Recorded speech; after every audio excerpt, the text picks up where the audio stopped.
Welcome to Bridge the Gap with hosts Lucas McCurdy and Joshua Crisp, a podcast dedicated to informing, educating, and influencing the future of housing and services for seniors. Powered by Markentum.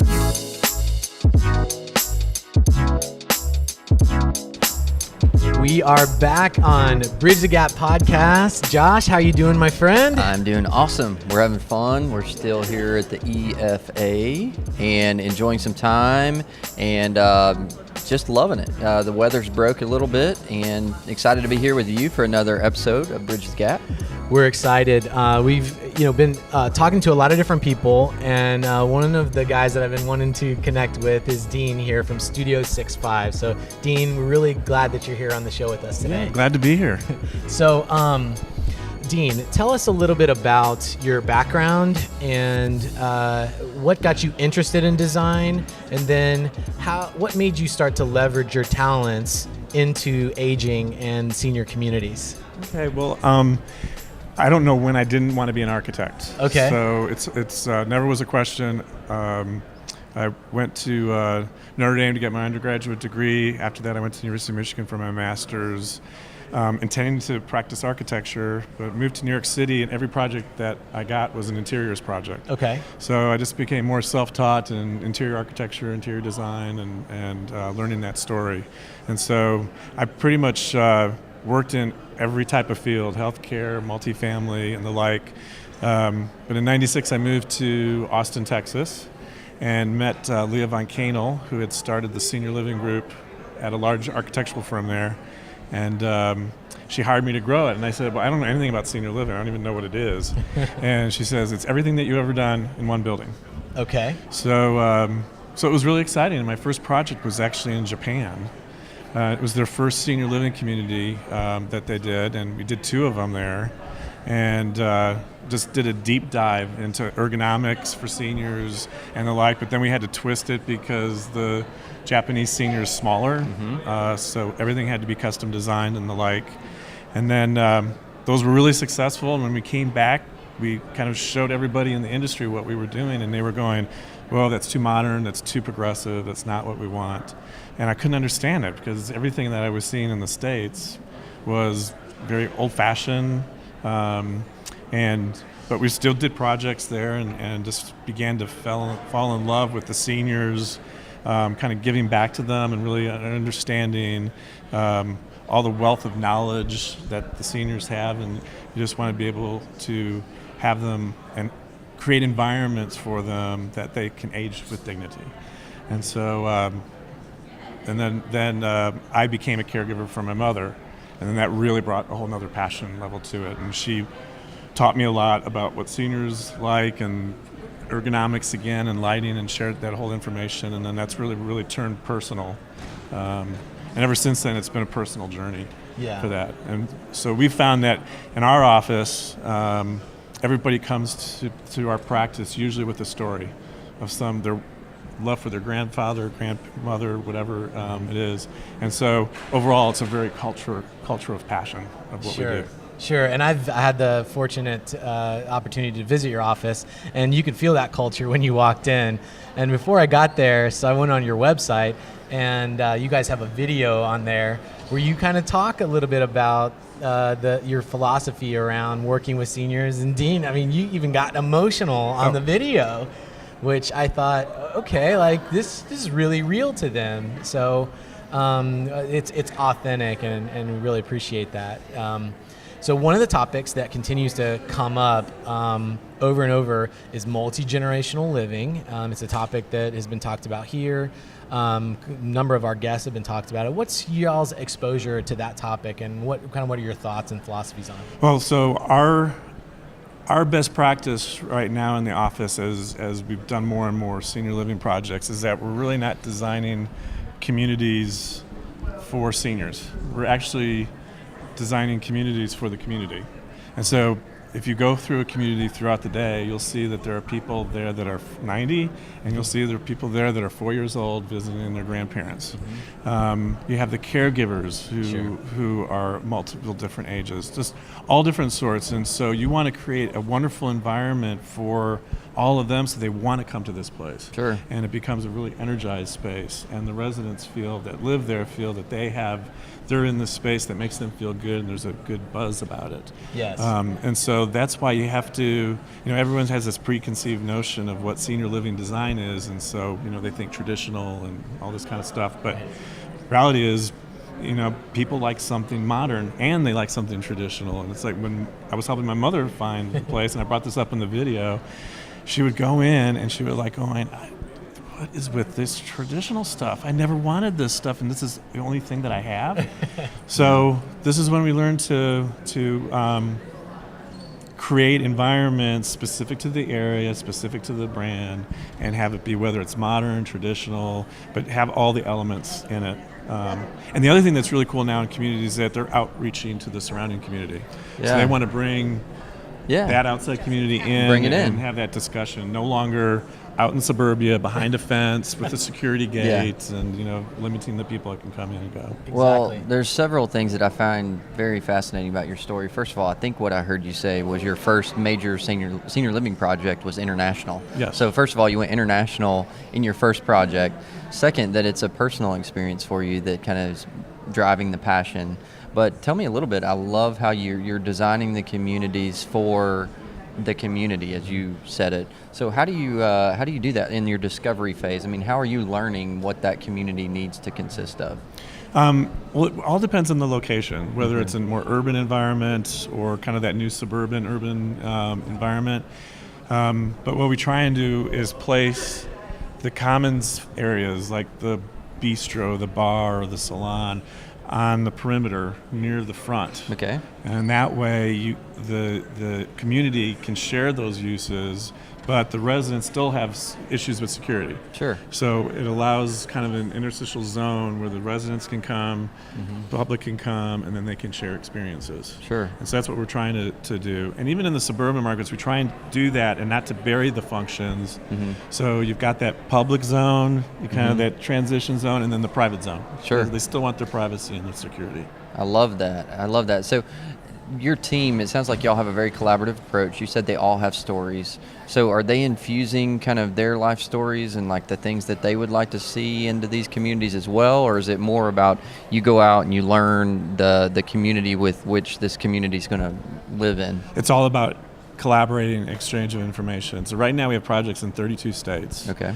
So that means the staff is out there, and when they come back, every Friday we have office meetings, share experiences, share the successes, share the not so successes, learn from our mistakes, but also learn from our successes as well.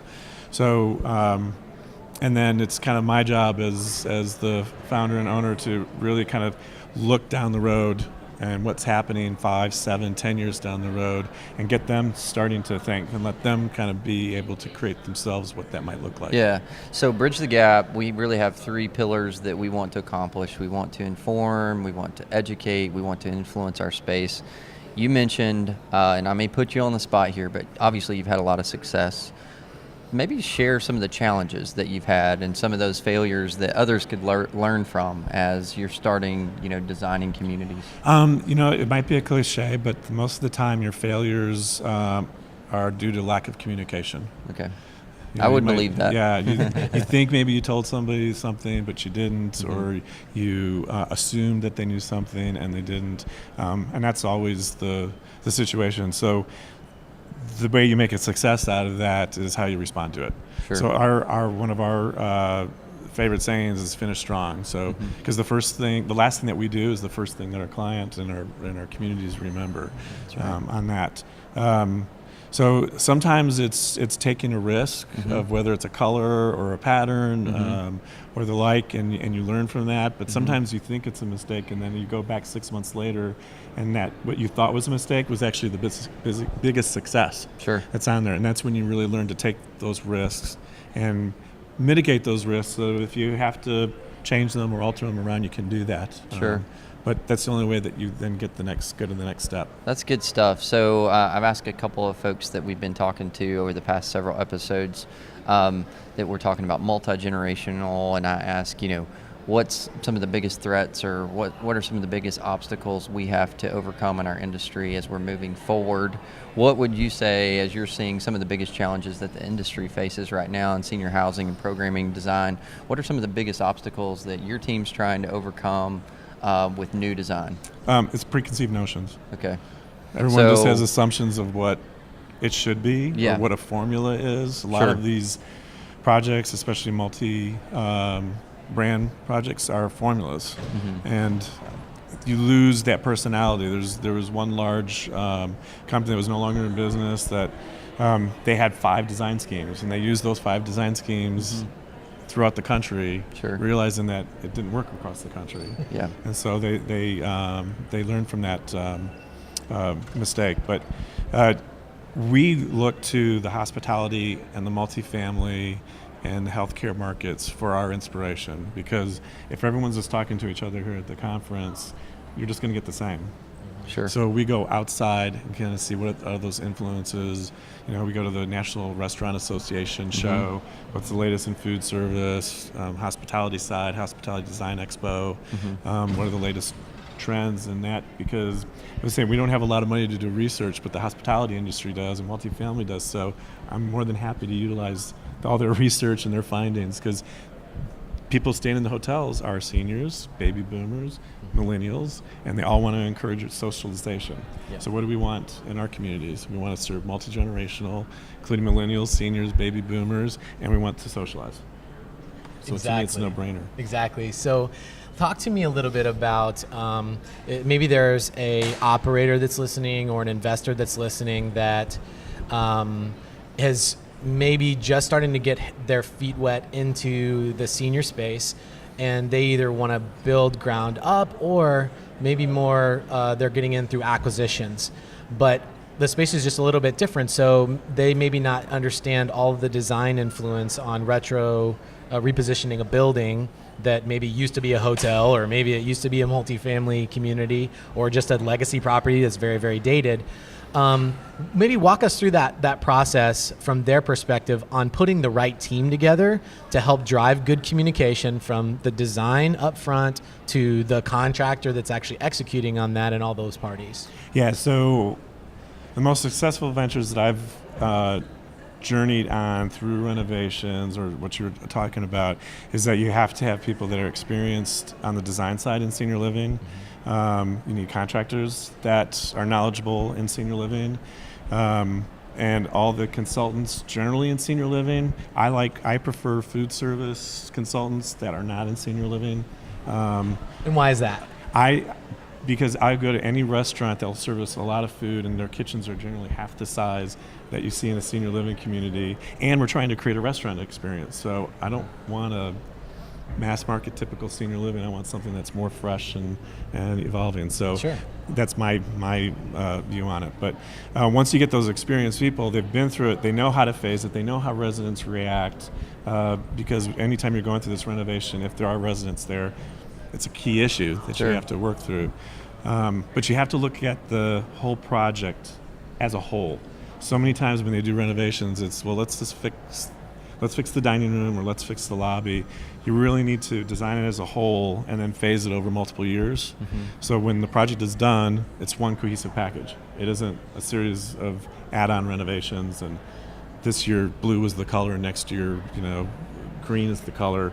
And so you've got all those colors in there rather than just one cohesive package. Sure. So so that, to me, that speaks to budgets, which seems to be kind of like the B word that causes a lot of things to shift in a wrong direction, because they're so focused on budget and ROI, which are obviously very important.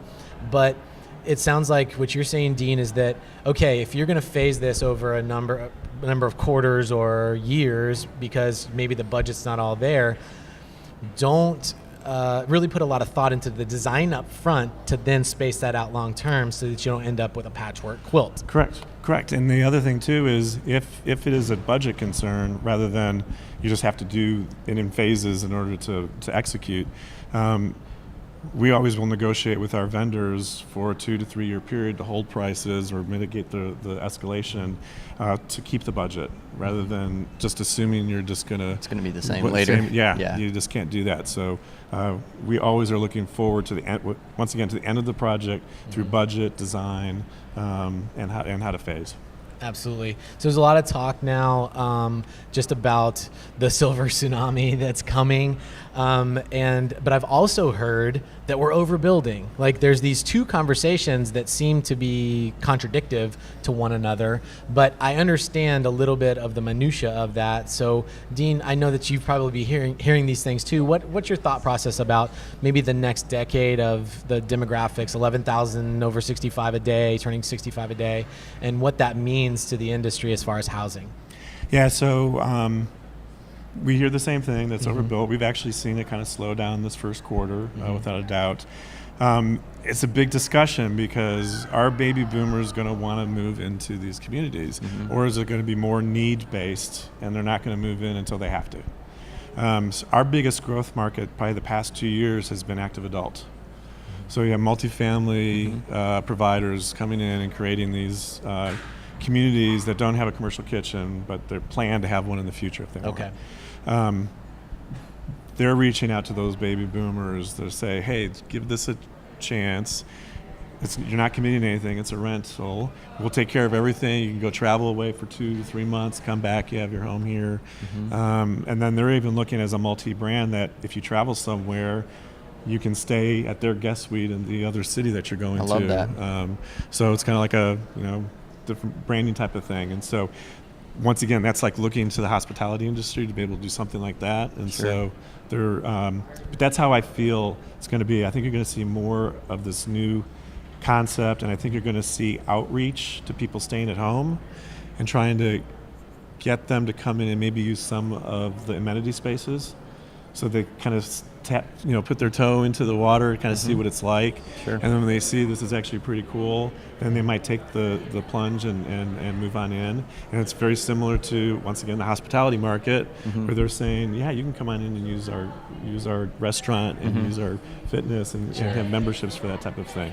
So that's a way that you can look at those other industries and how to make it a success on the senior living side. I love it. Well, you're saying a lot of the things that I also share the belief in, and what it boils down to is we've been very cookie cutter, for the last however many years, and it's changing radically. There's going to be various models, creative models. So I'm excited. I'm excited about the opportunity. I know, just like you said, it sounds very negative when you hear people say we're overbuilding, but I think a lot of times it may not be that we're overbuilding, it's just that the product that we're building may not be the product that's relevant tomorrow. So we may be overbuilding that product. Exactly. So I love it, and it's been great talking with you. And by the way, you've got some our listeners can't see this, but some snazzy shoes, right? I wanted to make sure that we got that out there. I was going to say, I have one last biting question. Where did you get those shoes? I am a Colehan fanatic.